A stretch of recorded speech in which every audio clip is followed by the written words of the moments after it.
Hello students, current electricity के हमने अभी तक 14 लेक्चर्स पढ़े हैं।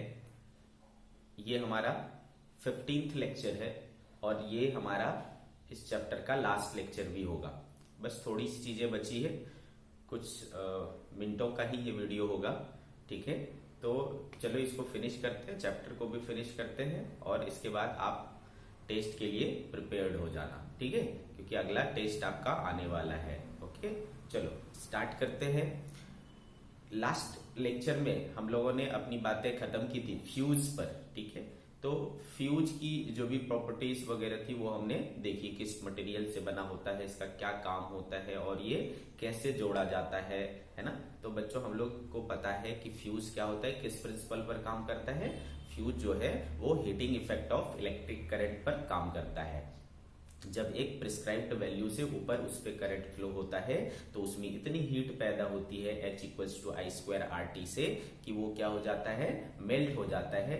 और चूंकि इसको हम लोग क्या करते हैं, लाइव वायर के सीरीज में कनेक्ट करते हैं, तो जब ये ब्रेक होता है तो वो पूरा सर्किट ब्रेक हो जाता है। और सर्किट ब्रेक हो जाता है तो जो बढ़ी हुई करंट है वो हमारे डिवाइसेस तक नहीं पहुंच पाती है। उससे पहले ही सर्किट ब्रेक हो जाता है, डिवाइस बंद हो जाता है और हमारे जो इक्विपमेंट्स हैं लगे हुए वो सेफ रहते हैं। तो ये एक प्रकार का सेफ्टी डिवाइस है ना, जो प्रोटेक्शन देता है हमारे इलेक्ट्रिकल इक्विपमेंट्स को। ठीक है, महंगे महंगे इलेक्ट्रिकल इक्विपमेंट्स जैसे कि एसी है, फ्रिज है, टीवी है, मोटर है, फैन है, ये सारी चीजों को बचाता है फ्यूज। इसका सिंबल भी हमने देखा। ये किस चीज का बना होता है, ये एक एलॉय का बना होता है जिसमें क्या क्या चीजें होती है, टीन होती है और लेड होती है। लेड कितनी होती है, 75%, टीन कितनी होती है, 25%। ठीक है, ये एलॉय की खास बात है कि इसकी जो मेल्टिंग पॉइंट होती है वो लो होती है। ठीक है, इस वजह से ये आसानी से पिघल जाता है, आसानी से मेल्ट हो जाता है और सर्किट को ब्रेक करने में मदद करता है। ठीक है बच्चों, अच्छा, हमने ये भी सीखा कि जो फ्यूज होता है उसकी रेटिंग हम लोग एम्पियर में दिखाते हैं, एम्पियर में। ठीक है, तो हमको ये देखना है कि उसकी जो रेटिंग है वो कौन कौन से फैक्टर पर डिपेंड करेगा। ठीक है, तो चलो इससे स्टार्ट करते हैं।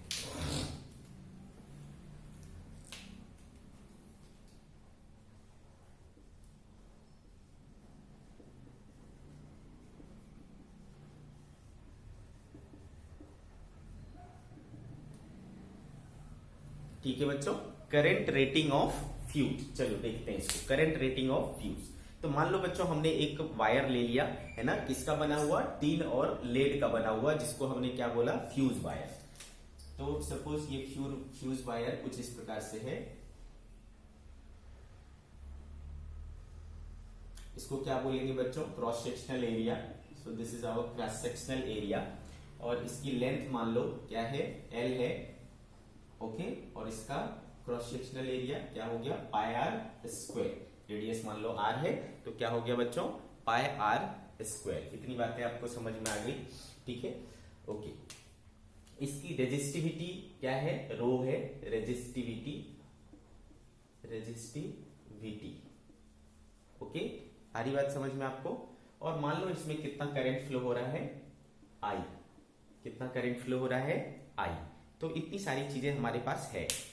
तो बच्चों जब इसमें करंट फ्लो होता है ना, जब हम इसको लाइव वायर में कनेक्ट करेंगे, सर्किट ऑन होगा, करंट फ्लो होगा, तो जब इसमें करंट फ्लो होगा तो हीट डेवलप होगा। जो हीट डेवलप होगा उसका कुछ अमाउंट क्या होता है, एमिट भी हो जाता है ना।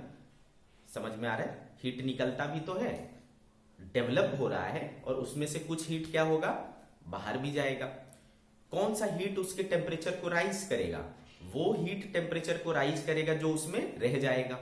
नहीं समझ में आ रहा है ना। जैसे आप चाय गर्म करते हो तो चाय गर्म करके रख देते हो तो वो धीरे धीरे ठंडा होता है ना। इसका मतलब उसका कुछ पोर्शन हीट जो है वो एनवायरमेंट को जा रहा है, सराउंडिंग्स को जा रहा है। उसी प्रकार से जब इसमें हीट पैदा होगा तो उसका कुछ अमाउंट क्या हो जाएगा, चला जाएगा। कहां चला जाएगा बच्चों, एनवायरमेंट में चला जाएगा, सराउंडिंग में चला जाएगा। ठीक है, तो जो हीट उसमें रह जाएगा वही हीट उसका टेम्परेचर को राइज करेगा। और जब टेम्परेचर राइज करेगा है ना, और वो मेल्टिंग पॉइंट तक पहुंच जाएगा, तब जाकर के वो ब्रेक होगा। आ रही बात समझ में आपको? ठीक है, तो मेल्ट करने के लिए क्या जरूरी है, मेल्ट होने के लिए क्या जरूरी है, जब आपका जो प्रोड्यूस्ड हीट है और जो उसका एमिटेड हीट है, प्रोड्यूस्ड हीट एमिटेड हीट से ज्यादा हो। ठीक है, क्लियर है? और ये डिफरेंस इतना ज्यादा हो जाए कि वो उसके मेल्टिंग पॉइंट तक उसके टेम्परेचर को पहुंचा दे। अदरवाइज जब तक ये दोनों बराबर होगा, सोचो, है ना, कब, क्या चीज, जितना उसमें हीट प्रोड्यूस हो रहा है और उतना हीट वो क्या कर दे, एमिट कर दे, तो फिर उसका क्या हो जाएगा, बैलेंस हो जाएगा, है ना, वो एक स्टेडी स्टेट गेन कर लेगा। तब तक आपका जो डिवाइस है वो सही से काम करेगा, वो मेल्ट नहीं होगा। आ रही बात समझ में? ठीक है, तो स्टेडी स्टेट में, इक्विलिब्रियम कंडीशन में क्या होगा, आप ध्यान से समझो, मैं दो बातों की बात कर रहा हूं। एक, वो हीट जो क्या हुआ, एमिट हुआ, एमिट कौन करेगा बच्चों, उसका सरफेस। और दूसरी चीज मैं क्या बोल रहा हूं, जो वो हीट प्रोड्यूस कर रहा है। ठीक है, आ रही बात समझ में? जब ये दोनों चीज बराबर हो जाते हैं तो स्टेडी स्टेट मिलता है। ठीक है, क्या मिलता है, स्टेडी स्टेट यानी इक्विलिब्रियम कंडीशन। तो इक्विलिब्रियम कंडीशन में ये दोनों चीजें क्या होनी चाहिए, बराबर होनी चाहिए। ठीक है, आ रही बात समझ में? चलो देखते हैं। तो सबसे पहले मान लेते हैं बच्चों कि कितना हीट प्रोड्यूस होगा, रेट ऑफ हीट प्रोड्यूस्ड। ठीक है बच्चों, अब ये चीज सोचो, जब मैं रेट ऑफ हीट प्रोड्यूस्ड बोलता हूं तो क्या बोलता हूं, क्या मीनिंग है इसका, रेट ऑफ हीट प्रोड्यूस्ड। तो बेसिकली मैंने क्या बताया बच्चों, जब भी रेट वर्ड आ जाए तो आपको उस क्वांटिटी में टाइम से डिवाइड करना है। तो हीट में टाइम से डिवाइड कर दो। हीट क्या है, एक प्रकार का एनर्जी है, एनर्जी अपॉन टाइम क्या होता है, पावर होता है। तो बेसिकली ये क्या चीज है, पावर है। आई बात समझ में? रेट ऑफ हीट प्रोड्यूस्ड यानी पावर। ठीक है, तो हमने पढ़ा हुआ है बच्चों कि पावर क्या होता है, पावर होता है आई स्क्वायर आर, होता है ना, आई स्क्वायर इंटू आर। ठीक है भाई, तो ये हो गया हमारा आई स्क्वायर। और रेजिस्टेंस की फॉर्मूला क्या होता है बच्चों, रो एल बाय ए, और ए कितना है देखो, पाई आर स्क्वायर। ठीक है, तो I square equals I square into rho into L by pi R square, इतना हुआ रेट ऑफ हीट प्रोडक्शन। पर सेकेंड कितना हीट प्रोड्यूस हो रहा है, इतना हीट प्रोड्यूस हो रहा है। ठीक है, आगे बात समझ में? आगे मान लो, let heat emitted per unit area, per unit time. ठीक है, इसको क्या कहते हैं बच्चों, इमिटिव पावर, है ना, ये क्या है, इमिटिव पावर है। तो let heat emitted per unit area per unit time, हमने मान लो सपोज क्या कर लिया, स्मॉल एच ले लिया। क्या ले लिया, स्मॉल एच। तो यहां से हमें क्लियर समझ में आ रहा है कि ये बेसिकली क्या है, heat per unit area per unit time equals to क्या है बच्चों, एच। तो therefore heat per unit time is equals to क्या हो जाएगा बच्चों, एच इंटू ए। अच्छा, ये ए कौन सा है, ये एरिया कौन सा है, सरफेस एरिया, है ना, this area is surface area. Heat chapter में पढ़ा था हमने। तो ये एरिया जो है वो कौन सा है, सरफेस एरिया। अब देखो इसका सरफेस एरिया कितना होगा। अब ये चूंकि मान लो कि ये इसका जो क्रॉस सेक्शन है वो बहुत छोटा, बहुत पतली वायर होती है, तो इसको आप निग्लेक्ट कर सकते हो। तो बेसिकली कौन सा सरफेस से ये आपको करेगा, हीट एमिट करेगा, तो ये वाला सरफेस, कर्व्ड सरफेस। तो उसका एरिया कितना हो जाएगा आप बता सकते हो बच्चों। तो इस सिलेंडर का, है ना, सरफेस एरिया निकालना हम लोग जानते हैं। कर्व्ड सरफेस का एरिया क्या होता है, 2 पाई आर इंटू एल। ठीक है, तो देयरफॉर, अच्छा ये भी क्या हुआ, हीट क्या emitted per unit time, heat emitted per unit time. तो ये चीज क्या हुआ बच्चों, रेट ऑफ हीट लॉस हो गया। ये रेट ऑफ हीट प्रोड्यूस्ड हो गया और ये रेट ऑफ हीट लॉस्ट हो गया। तो therefore rate of heat lost is equal to क्या हो जाएगा बच्चों, H इंटू एरिया क्या हो गया 2 pi R into L, rate of heat loss इतना हो गया। इन इक्विलिब्रियम हमने अभी सीखा है कि इक्विलिब्रियम में क्या होता है बच्चों कि दोनों चीज बराबर हो जाता है, रेट ऑफ हीट प्रोड्यूस्ड और रेट ऑफ हीट लॉस्ट क्या हो जाएगा बराबर। In equilibrium rate of heat lost is equal to rate of heat produced, okay ऐसा। Therefore rate of heat loss कितना है H into 2 pi R L equals to I square rho L by pi R square, ठीक है। तो ये चीज आ गई बच्चों, ठीक है। क्या कट रहा है देखो L और L कट जा रहा है, देयरफॉर H बराबर क्या हो जा रहा है I square rho by 2 pi square R cube. आगे बात समझ में। तो हम क्या देख पा रहे हैं बच्चों कि जो रेट ऑफ हीट लॉस है, जो रेट ऑफ हीट एमिटेड है ना, वो उसका formula I square rho by 2 pi square R cube हो रहा है। क्लियर है बच्चों। तो आपको क्या दिख रहा है कि जो रेट ऑफ हीट लॉस है ना, उसके में देखो कहीं पर भी L का टर्म नहीं आया। L का टर्म आया, it is independent of length of the wire. Rate of heat loss is independent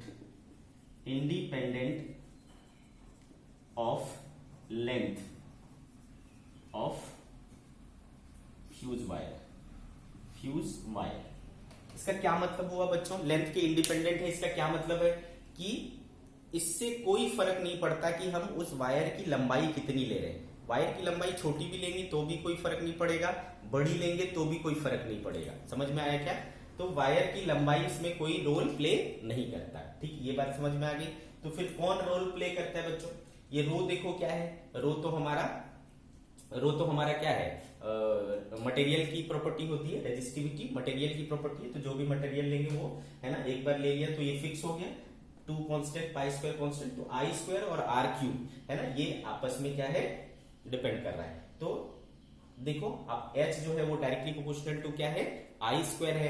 तो जब एक सर्टेन अमाउंट से I ज्यादा फ्लो करेगा तो ज्यादा हीट प्रोड्यूस होगा और ये होगा, और उसके वजह से आपका क्या होगा मेल्टिंग हो जाएगा। क्लियर है, आ रही बात समझ में। ठीक है बच्चों, अब यहां से अगर हमको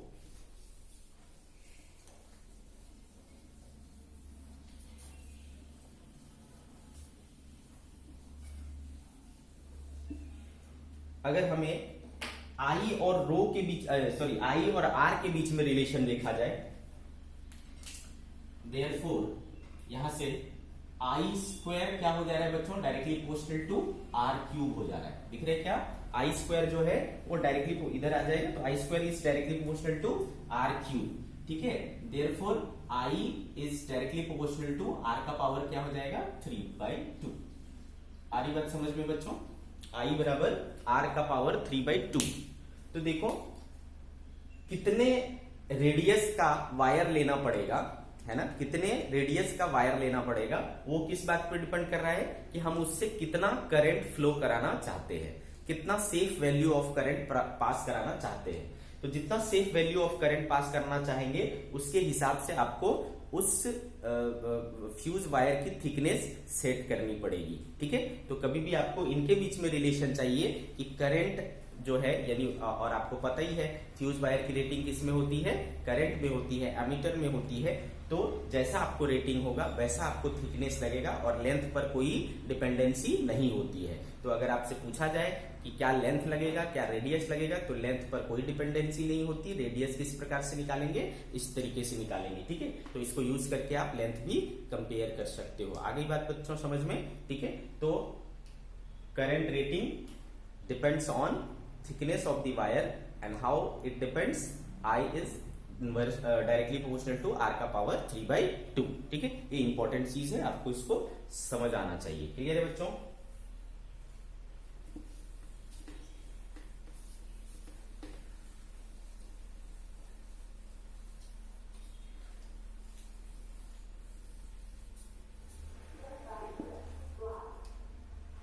बच्चों आपने अपने घरों में एक कॉमन सा चीज देखा होगा, कॉमन सी चीजें ऑब्जर्व की होगी कि एक लंबे समय पहले के जो बल्ब होते थे, जिसको मैं क्या बोला, इनकैंडेसेंट बल्ब बोला, ठीक है, जो पहले के इनकैंडेसेंट बल्ब होते थे आजकल तो बहुत रेयरली दिखता है।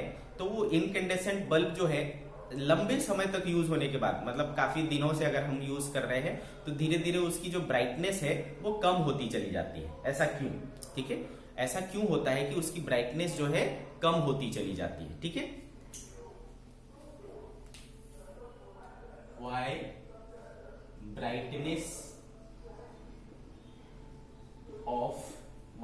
Brightness of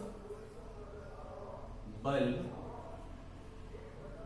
get reduced after long use।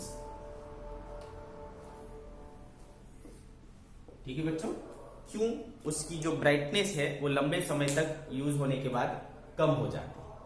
बच्चों ऐसा होता है कि इसमें हम लोग क्या यूज करते हैं, फिलामेंट यूज करते हैं।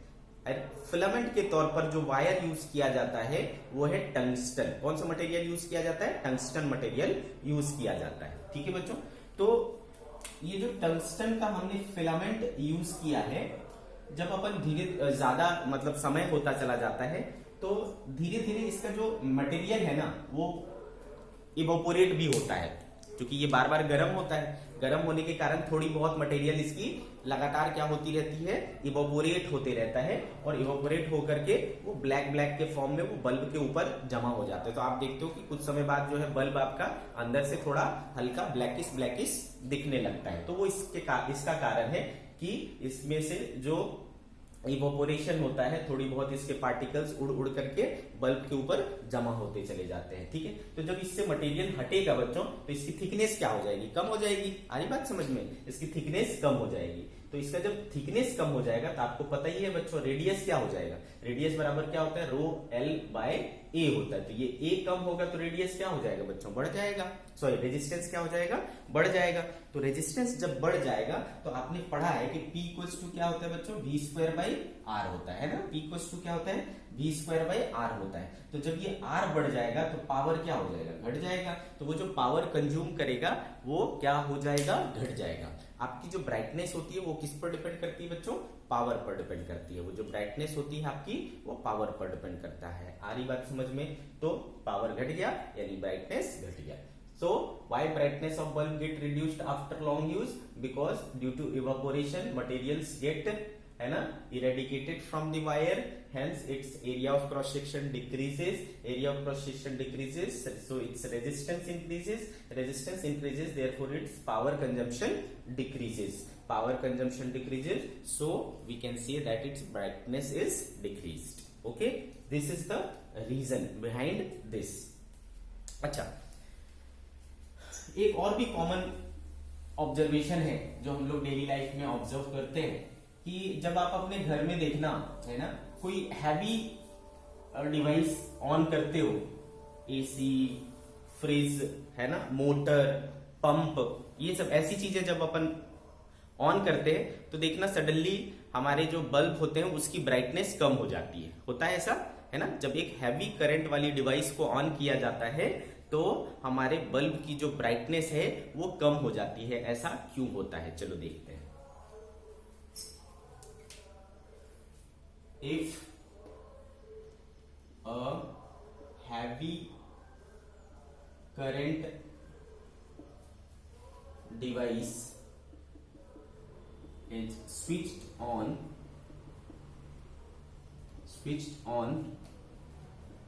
why brightness of bulb get reduced।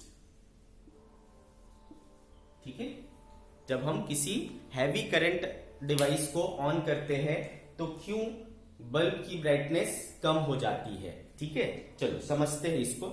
एक चीज आपने क्लास 10th में भी पढ़ा है बच्चों कि हम लोग बल्ब वगैरह या घर की जो सर्किट होती है, याद करो हमने पढ़ा है ना क्लास 10th में कि जो सर्किट होती है हमारी डोमेस्टिक सर्किट जिसको बोलते हैं, उसको दो कैटेगरी में बांटा गया है। एक को बोलते हैं बच्चों पावर सर्किट और एक को बोलते हैं लाइटिंग सर्किट। याद है, lighting circuit and power circuit.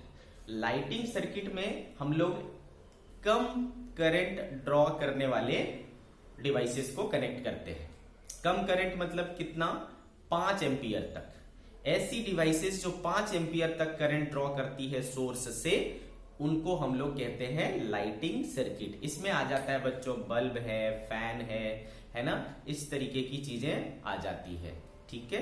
लेकिन उससे जो बड़ी एम्पियर यानी करंट ड्रॉ करती है, ऐसे डिवाइसेस को जो कि 15 एम्पियर तक हो सकता है, उनको हम लोग कनेक्ट करते हैं पावर सर्किट में। 5 एम्पियर तक लाइटिंग सर्किट, 15 एम्पियर तक पावर सर्किट, ऐसा होता है, ठीक है। तो लाइटिंग सर्किट में मतलब कम करंट ड्रॉ करने वाले, और पावर सर्किट मतलब हाई करंट ड्रॉ करने वाले। समझ गए बच्चों। हाई करंट में क्या आ जाएगा आपका, टीवी है, फ्रिज है, एसी है, कूलर है, पंप है ना, ऐसी चीजें जो कि हैवी करंट ड्रॉ करता है। उसके वायर्स भी देखना क्या होते हैं, बहुत मोटे मोटे होते हैं। क्लियर है बच्चों।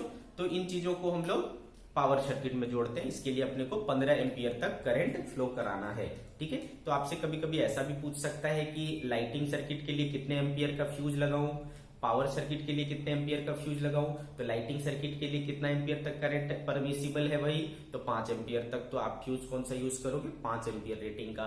सिमिलरली पावर सर्किट के लिए आप कितना परमिसिबल वैल्यू है, 15 एम्पियर है, तो आप फ्यूज जो यूज करेंगे वो 15 एम्पियर का यूज करेंगे।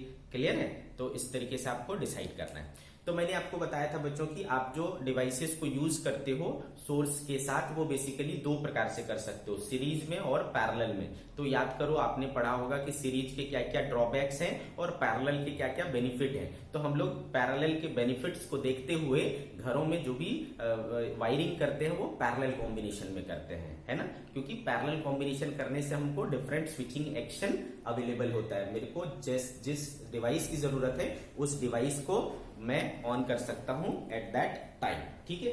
तो बच्चों पैरेलल कॉम्बिनेशन करते हैं। तो सपोज हमने एक बैटरी ले ली और उसका इंटरनल रेजिस्टेंस है R, इस तरीके से, और इसमें हमने एक बल्ब जोड़ दी, ठीक है, और फिर एक दूसरा कोई डिवाइस जोड़ दिया, ठीक है, जो हाई करंट ड्रॉ करता है। इसमें कितना करंट है, सपोज I1, और इसमें कितना करंट जाएगा, मान लो I2। पहले हमने इसको क्या रखा है, ओपन, ठीक है, पहले इसको रखा ओपन। तो बच्चों इसको क्या वोल्टेज मिलेगा, इसको क्या वोल्टेज मिलेगा, इसका टर्मिनल वोल्टेज मिलेगा। आ रही बात समझ में। इसको क्या मिलेगा, टर्मिनल वोल्टेज मिलेगा। तो अभी देखो क्या करंट जा रहा है, I1। तो आपको पता है बच्चों टर्मिनल वोल्टेज क्या होता है, E माइनस आई आर। तो क्या हो जाएगा बच्चों, I1 इंटू आर। तो इसको पावर कितना मिलेगा, क्योंकि पावर बराबर क्या होता है, V स्क्वायर बाई आर होता है। इसका रेजिस्टेंस मान लो, ठीक है, आर ही है, ठीक है। तो V स्क्वायर बाई आर, तो V हो गया आपका E minus I1 into R का स्क्वायर बाय आर। ये इतना पावर ये क्या कर रहा है, कंज्यूम कर रहा है। इस कंडीशन में इतना पावर कंज्यूम कर रहा है। लेकिन जब मैं इस सर्किट को भी ऑन कर दूंगा बच्चों, तो इधर I2 भी आने लगेगा। तो अब यहां से क्या करंट ड्रॉ होगा, I1 प्लस I2, है ना। कितना करंट ड्रॉ होगा, I1 प्लस I2। तो अब टर्मिनल वोल्टेज क्या हो जाएगा आपका, E माइनस I की जगह अब क्या होगा, I1 plus I2 into are, ऐसा हो जाएगा। तो अब ये टर्मिनल वोल्टेज होगा। अब इसके अक्रॉस जो वोल्टेज आएगा वो ये आएगा। तो देयरफॉर नाउ पावर जो ये कंज्यूम करेगा वो V डैश का स्क्वायर बाय आर करेगा। V डैश यानी E minus I1 plus I2 into R का स्क्वायर बाय आर। अब यहां से आपको क्लियर कंपैरिजन कर सकते हो बच्चों। इसमें सिर्फ I1 आर सब्ट्रैक्ट हुआ है, यहाँ पर I1 plus I2 are subtract हुआ है, तो ज्यादा सब्ट्रैक्ट हो गया। तो ये वाला वैल्यू क्या हो गया बच्चों, कम हो गया। तो P dash is less than P, ठीक है। तो आपको क्या समझ में आया बच्चों कि हम जब दूसरी डिवाइस को ऑन करते हैं तो इसमें क्या हो जाता है, पावर कम कंज्यूम करने लगता है, यानी उसकी ब्राइटनेस क्या हो गई, कम हो गई। आई बात समझ में बच्चों, उसकी ब्राइटनेस क्या हो गई, कम हो गई। आ रही बात आपको अच्छे से समझ में।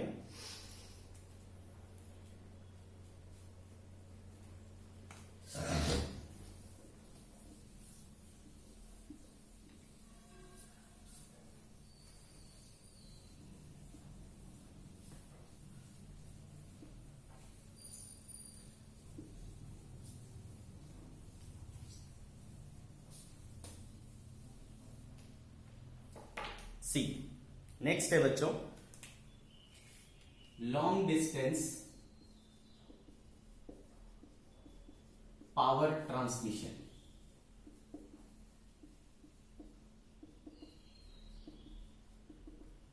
Long distance power transmission. बच्चों हमारे घरों में जो इलेक्ट्रिसिटी हम लोग यूज करते हैं वो बहुत दूर, यहां से बहुत दूर किसी पावर स्टेशन में जनरेट होता है, ठीक है। बहुत हजारों किलोमीटर दूर भी हो सकते हैं। उस हजारों किलोमीटर दूर से जो पावर जनरेट हुआ है उसको फिर आपको ट्रांसमिट करके आपके घरों तक लाया जाता है। आ रही बात समझ में? तो जब हम इस पावर को, इलेक्ट्रिकल पावर को वहां से कैरी करके ट्रांसमिट करके आपके घरों तक लाते हैं तो इस दौरान क्या होता है, लॉसेस होते हैं। इसको हम लोग बोलते हैं बच्चों ट्रांसमिशन लॉसेस। क्या बोलते हैं? Transmission losses. क्लियर है?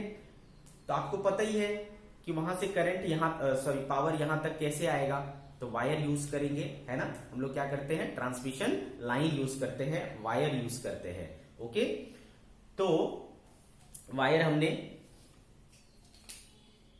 इस वायर के थ्रू हमने क्या करा, करंट को पास करा, ठीक है। इसका रेजिस्टेंस सपोज क्या है बच्चों, आर है। तो आपको पता है कि कितना पावर कंज्यूम होगा सर, तो पावर कंज्यूम होगा आई स्क्वायर आर, ठीक है। कितना पावर हो, ये होगा, सॉरी हमने पढ़ा है P इक्वल्स टू क्या होता है, V इंटू आई, है ना। P इक्वल्स टू क्या होता है, V इंटू आई। अंडरस्टूड? क्लियर है बच्चों? पावर जो है वो होता है V इंटू आई। एक चीज हो गया, प्लस रेजिस्टेंस जो होता है,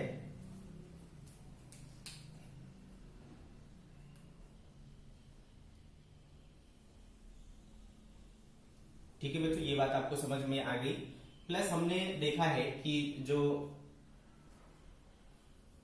लॉसेस हीट के रूप में जो लॉस होगा, है ना, loss in the form of heat, ठीक है बच्चों, loss in the form of heat. Heat के फॉर्म में जो लॉस होगा वो कितना होगा, आई स्क्वायर आर होगा ना बच्चों।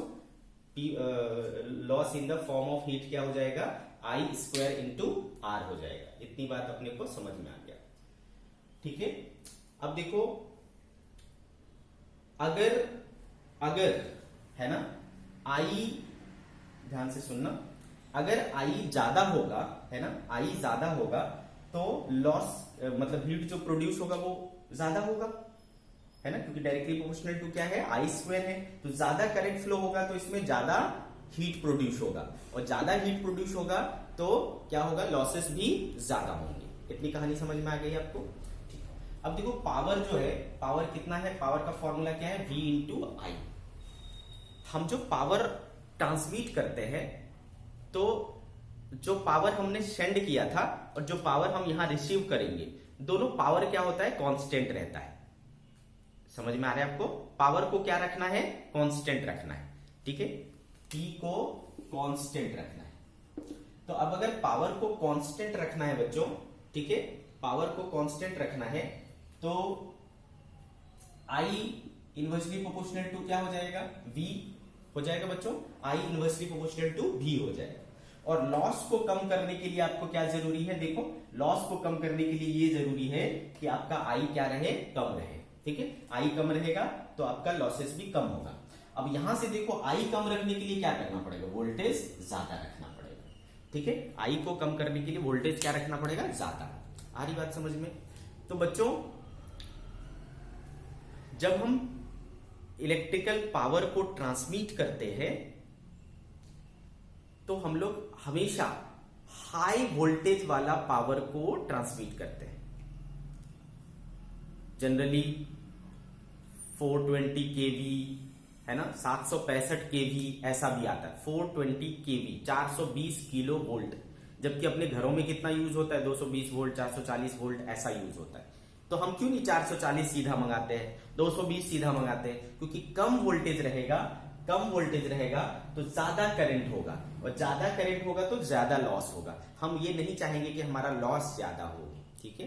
तो इसके लिए हम लोग क्या करते हैं बच्चों, हाई वोल्टेज वाला ट्रांसमिशन करते हैं, हमेशा हाई वोल्टेज ट्रांसमिशन किया जाता है ताकि लॉसेस कम रखा जाए। तो आपको अगर कोई पूछता है कि अगर आपसे कोई पूछता है कि ट्रांसमिशन लॉसेस को कम कैसे कर सकते हैं, तो आप बोलोगे बच्चों ट्रांसमिशन लॉसेस को कम कर सकते हैं बाय ट्रांसमिटिंग, है ना, हाई वोल्टेज पावर, ठीक है, हाई वोल्टेज वाला, इससे लॉसेस कम होते हैं। अंडरस्टूड? क्यों होते हैं इसका डिस्क्रिप्शन आपने देखा। ओके,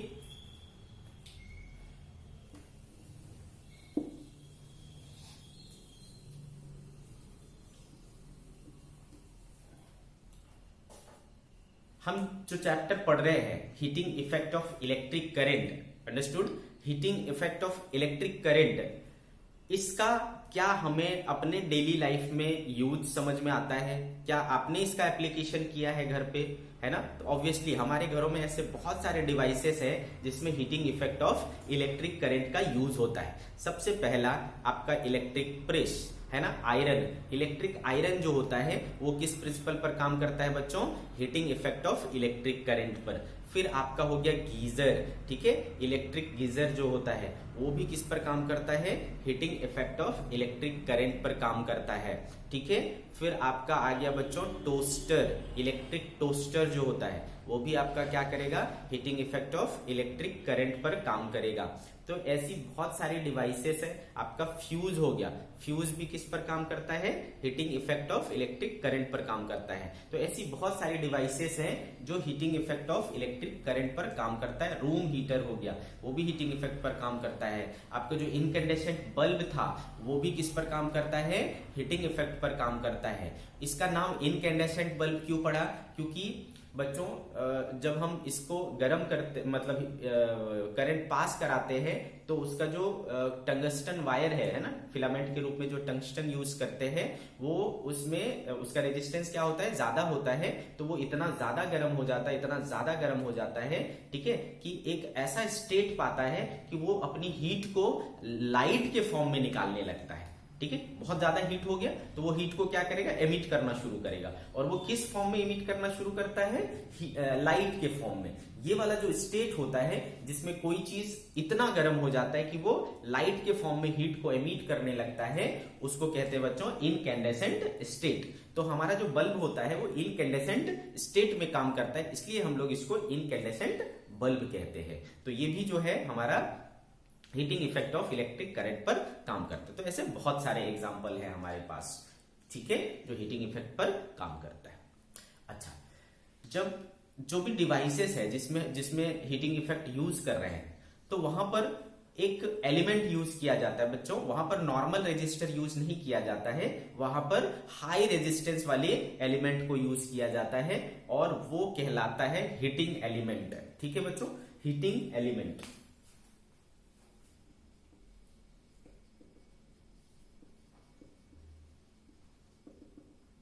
ठीक है, तो आप क्या बोलोगे बच्चों? The element which is used in the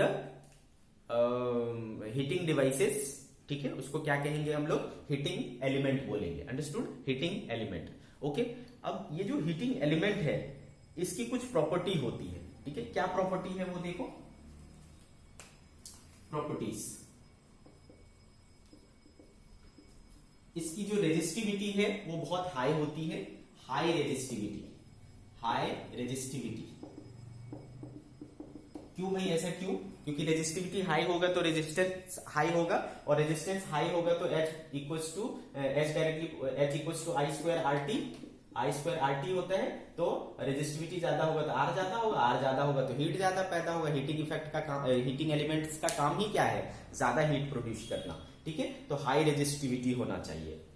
दूसरा, high melting point, high melting point, okay, high melting point.